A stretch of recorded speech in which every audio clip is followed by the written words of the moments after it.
जो श्रीपाद कह रहे हैं, फलम वा मूलम वा किमपि दिवशांते कवलयन, 24 घंटे में एक बार शाम टाइम, फलम वा मूलम वा किमपि दिवशांते कवलयन, फल मूल अथवा अन्न आदि कुछ भी मिल जाए 24 घंटे में एक बार पेट भरने के लिए पर्याप्त है। चलो श्री जी का प्रसाद 3 बार मिलता है, लेकिन प्रमाद स्थिति के लिए नहीं। अल्पाहार कीजिए और खूब भजन परायण रहिए। सच्ची मानिए बड़ा धोखा होगा अपने साथ यदि हम खान पान सुख सुविधाओं को स्वीकार करके भजन न करें। प्रिया प्रीतम के पद, प्रिया प्रीतम की सेवा, प्रिया प्रीतम के चिंतन से जो सेकंड क्षण रहित गया, हानि हरिवंश के नाम अंतर परे, लाभ हरिवंश उच्चरत बानी।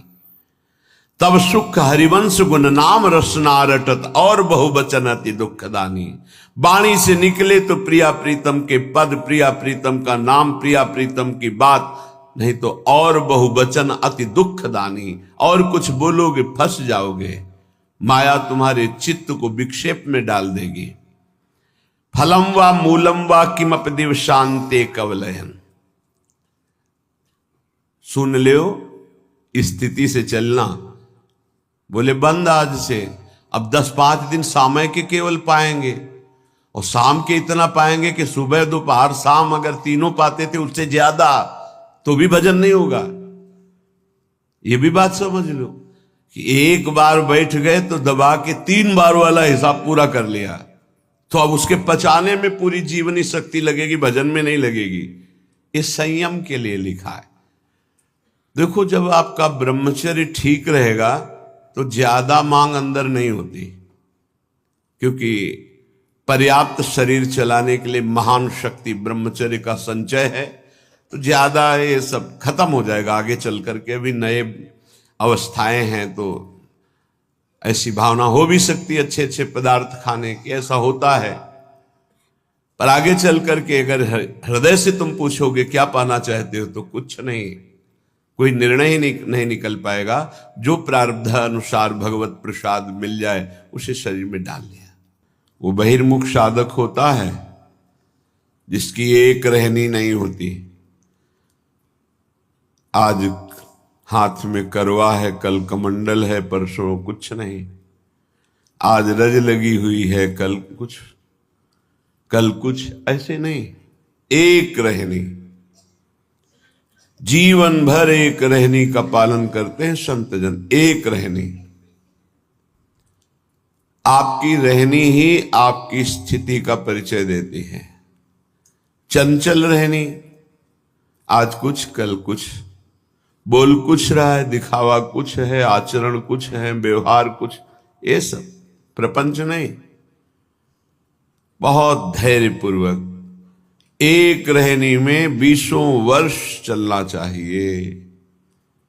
ये बहुत ध्यान से सुन ले। आज ऐसे रंग का कपड़ा, कल वैसे रंग का कपड़ा, आज दिगंबर हो रहे हैं, आज लंगोटी केवल लगी है, कल ऐसा, ये सब नहीं। एक रहनी, महापुरुषों की एक रहनी देखी गई है। फिर वो जो स्थिति आती है वो बात अलग होती। स्थिति का नाटक करना और स्थिति आने में बड़ा अंतर होता है। नाटक ही रहता है, स्थिति स्थिति रहती है। श्रीपाद कह रहे हैं इसे नाटक में ना उतारा जाए, इसे स्थिति में लिया जाए। क्या कह रहे? जरत कंथा में काम दधदपि च कौपीन मनुषम। केवल एक लंगोटी शरीर में है और ऊपर से फटे पुराने कपड़ों को घूरे में से बीन चिनगटा रक्षा कीजे सीतिन। ऐसे बसिए ब्रज बीथिन, जो फेंक दिए गए हैं वस्त्र उनको उठा लिया और उनको गांठ लगा ली गई या सिल लिया गया, उसे कंथा कहते हैं। जो वस्त्र त्याग दिए हैं, जिन पर किसी का अधिकार नहीं है, वो प्रतिग्रह नहीं होता। उसे उठा लिया, यमुना में धो लिया, गांठें लगा ली, शरीर को ढक लिया। पहले ऐसा ही था, क्योंकि यहां आधुनिकता नहीं थी। बहुत मुश्किल होता था उदर भरना, वो ब्रजवासियों की टूक से ही होता था।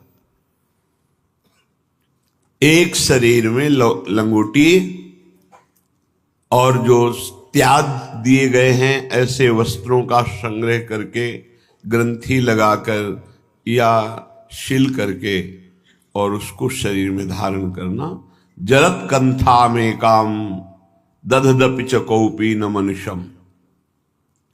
एकमात्र उन पुराने कपड़ों की कंथा जो जोड़कर बनाई गई, और कौपी नवंता खलु भाग्यवंता, भगवान शंकराचार्य जी ने भी कहा है एक कौपीन केवल शरीर, कौपी नवंता खलु भाग्य, दिखावे के लिए ना करें, प्रार्थना करते हैं, क्योंकि वैराग्य की बात सुन करके तत्काल वैराग्य धारण करना और फिर 4 दिन के बाद बदल जाना, ये ठीक नहीं होता।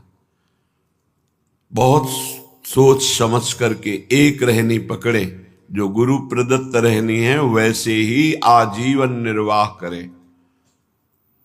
अगर एक रहने में नहीं रहोगे तो स्थिति नहीं आएगी। कभी सब कपड़े उतार दिए, कभी ऐसा पहन लिया, कभी टाट लगा लिया, कभी लंगोटी केवल है, कभी ये सब नहीं। एक रहनी गुरु प्रदत्त, गुरु ने आपको क्या दिया वैसे ही। जैसे एक रहनी में हमने देखा है बड़े महापुरुषों को। स्वामी श्री अनंग बोधाश्रम जी महाराज का सन्यास हुआ, तो सन्यास होता है दिगंबर करके, कोई वस्त्र शरीर में नहीं। गंगा जी में इतना बड़ा ही करुण प्रसंग होता है उस समय, इतना गंगा जी में खड़े करके गुरु पूछते हैं तुम्हारा कौन, ऐसे वो खड़ा होता है सन्यास, नारायण के सिवा कोई नहीं, 3 बार नारायण के सिवा कोई नहीं। फिर धिक्कार है यदि नारायण के सिवा किसी को स्वीकार करे।